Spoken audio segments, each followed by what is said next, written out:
Dahil sa napakataas ng standards ko pagdating sa mga lalaki, akala ko'y perfect boyfriend na ang natagpuan ko.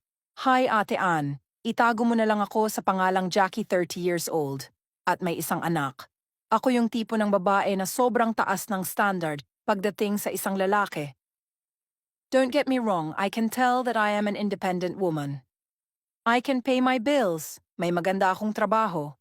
Kung may kailangan yung family ko, andyan ako to help and support them. At napag-aral ko din mga kapatid ko, Ate Ann. I traveled a lot because of my work, and most importantly, may takot ako sa Diyos. Lahat ng yun pinagmamalaki ko, kasi hindi yun swerte-swerte lang, panaghirapan ko yun. Dugot pawis ang nilaan ko para marating ang tinatamasa ko ngayon, and of course with the help of God. Na-realize ko din na may disadvantage pala kapag sumobra tayo sa pagiging strong and independent woman. Takot yung mga lalaki, lumapit sa atin. Takot silang manligaw.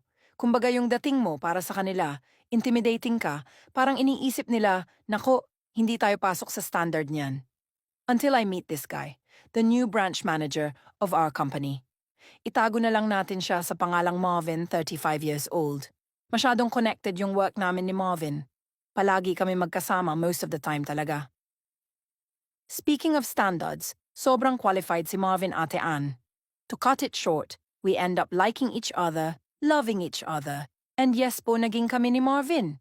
Naging Disney princess yung strong independent woman. Smooth naman yung 2 years namin. Not until umattend si Marvin ng college alumni nila. Napansin ko talaga may kakaiba sa kanya, girl's instinct kumbaga. Alam naman natin expert tayong mga babae sa ganun. Marvin and I decided to talk about it. Nag-open up ako sa mga napansin kong kakaiba sa kanya.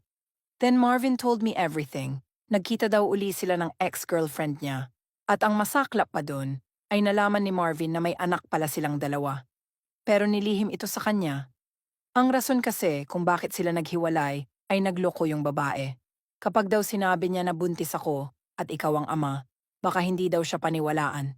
Siyempre gulat na gulat ako sa mga narinig ko. Ang dami kong tanong kay Marvin, Ate Ann. Anong plano mo? Mahal mo pa ba yung ex mo? Pananagutan mo ba yung bata? Magiging ama ka lang ba o gusto mong bumuo ng pamilya kasama sila?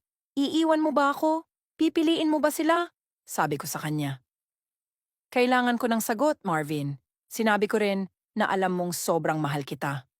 To the point na kung ano man ang magiging desisyon mo ay rerespetuhin ko.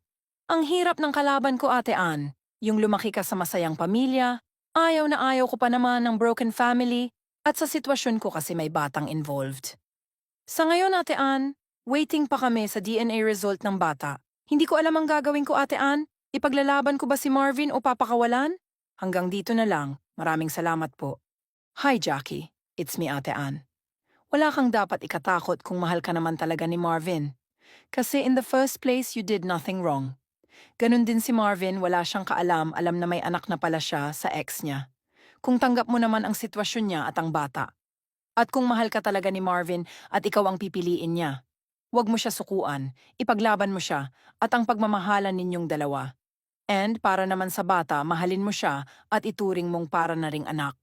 Huwag mo ipagdamot sa bata ang ama niya, nang sa gayon ay magkaroon kayo ng masaya at matiwasay na pamumuhay. Naway nagustuhan mo ang aking payo at maraming salamat sa inyong pakikinig. Nagmamahal, Ate Ann.